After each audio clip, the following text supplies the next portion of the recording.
So we've arrived in the Monster Building for the gram. Aya. Tacloban. Lumasin ako! Oh! Lagi yan sa maasin si Mama. Okay, I'm gonna highlight of the vlog. Bye-bye po! Happy New Year! Hello guys! Good morning! Kumusta kayong lahat? This is Dave, the Kuripo Traveler. At yun, nandito tayo sa Hong Kong. So kasama sa itinerary namin ay yung mga aesthetic spots dito sa Hong Kong. Wala lang. Just for the IG. So ito yung mga pupuntahan natin, yung mga estate, yung Monster Building. Kung kayo ay magpupunta ng Hong Kong guys, pwede yung gamitin yung Klook promo code ko, Dave Gino. Tapos yung iba't ibang activities, comment ko sa baba. Tapos yung link sa mga hotel namin in Macau and Hong Kong, you can click, okay, sa baba. So ngayon, exploration, wala, basic lang pala siya. I mean, kailangan mo lang na magandang shot para sa Instagrammable post.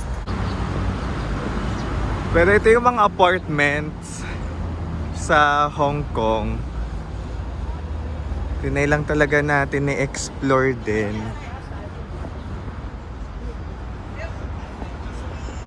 Ituloy na natin to. Ito may playground. This is a morning walk guys in the aesthetic spots here in Hong Kong. Nakakatuwa. Their way of life, we can see it. Yung mga lola, lolo, nag-exercise sila. Ayan. Hanap na lang siguro kayo ng magandang spot to take photos. Why refreshed? I can see the recreational center and the big trees with fresh air. Recreational. Nakita mo kung anong ginagawa ng mga dito, ng mga tao, ng mga residents.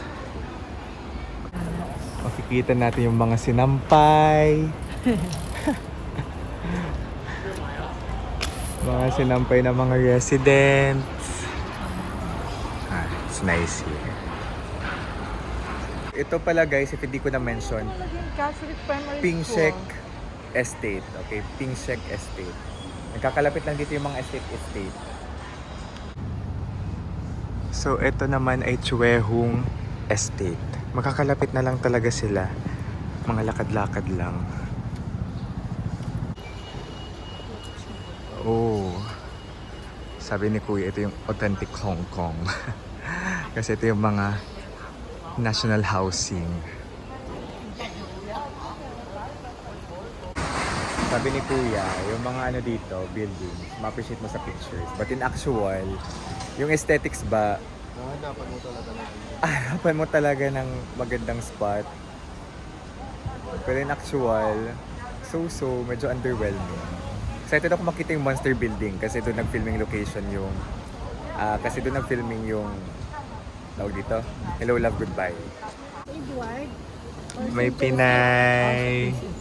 Saya naman. Dito ka na ate? Dito ka na? Dito ka lang. Ay, yung matanda. Yung matanda, yan yun. Cutie. Matagal ka na dito? Dito, medyo matagal na pero sa kanila mag 2 years pa lang.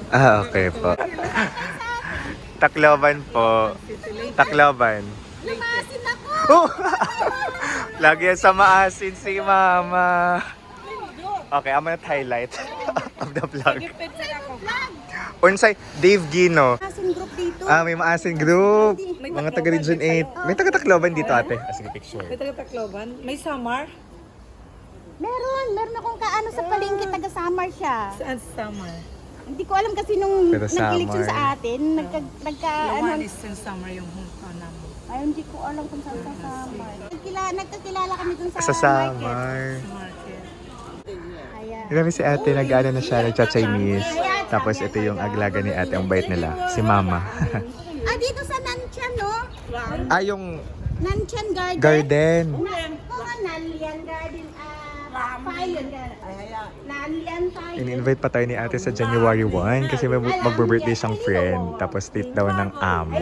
Kaso flight na natin. Yes po. Dito sa ano lang. Hindi ko sila maaari. Tatawid lang?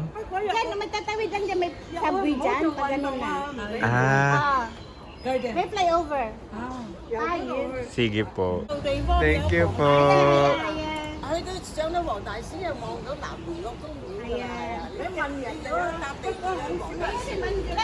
Basta talaga Pinoy.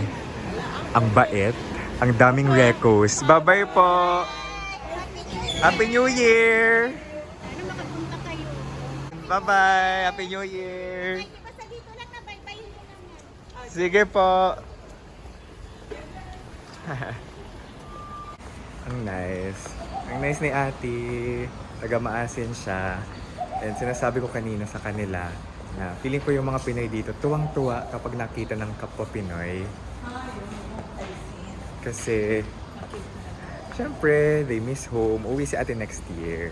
And nakakatuwa kasi birthday daw ng kasamahan niya. I mean, ng friend niya, nung 25. Ang celebration ay January 1. Tapos libre ng amo. Ini-invite pa nga kami. Anyway, sa maasin lang naman siya. Inad ko na siya sa Facebook. So pwede kami magkape kung umuwi siya next year. I think kasama yung asawa niya. Pili ko ang dami yung chika. Ito yung mga nakakatuwang marinig na mga chika mula sa ating mga kababayan, di ba? We get to know better their way of life here as an OFW. Ganun. Kakatuwa. Tapos close din siya sa mama. Tawag niya sa lola kanina mama. Ngayon naman guys, papunta tayo sa Monster Building. This Monster Building, naging filming location to na Hello, Love, Goodbye. So this is the famous colorful building here in Hong Kong. Siyempre for the aesthetics tayo dito. Ovaltine Pie here in Macdo, Hong Kong. We're gonna taste this Ovaltine Pie. So, dito lang tayo sa Hong Kong nakakita ng may Ovaltine pa. May Ovaltine pa ba sa Pinas, guys? We're on my local country. Gusto pa ni Mama, nag-enjoy. May Ovaltine mangyapon dito. May dalagay.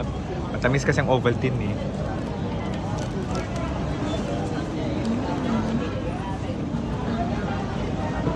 Yarn. Tikim-tikim lang yun. Ato dito. Sige.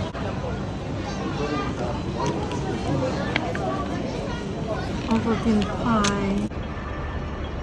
This is the Monster Building. Feeling ko lang. So, naging filming location din yan ng Transformers.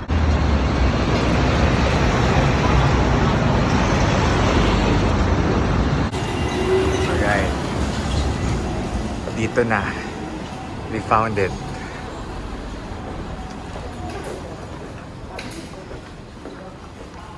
Dami ding tourist. Ano na dito? This is the Monster Building. Oo.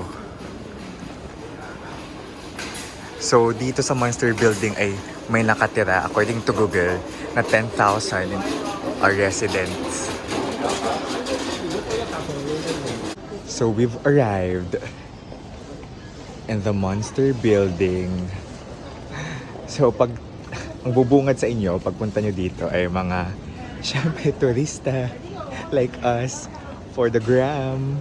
Ayan, naging filming spot. May straightforward kuya, right? Sakto lang. Sakto lang. Pero kung may tao.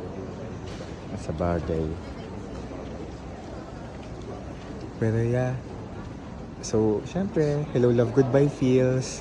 Naging filming spot din to ng Transformers. Ganyan talaga to. Ganyan talaga to. For the gram. Look. Monster Building.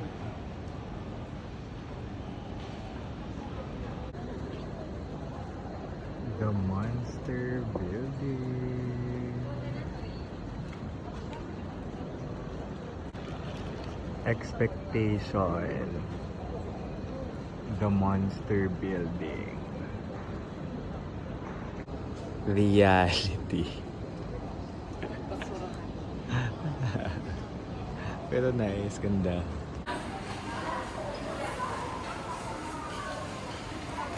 Maganda dun. Alright.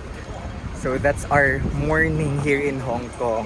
Favorite part, na-meet natin si Ate Evelyn at nakapagpa-picture tayo sa Monster Building. My aesthetic heart is full kasi hindi ako super aesthetic at magaling sa photography. Pero ito yung mga pwede nyong gawin. Kung naghanap kayo ng pwedeng gawin, itinerary dito sa Hong Kong. Depende sa trip ninyo. Okay? So thank you so much guys for watching. This is Dave, the Puripo Traveler. Let's live our best life. Bye-bye!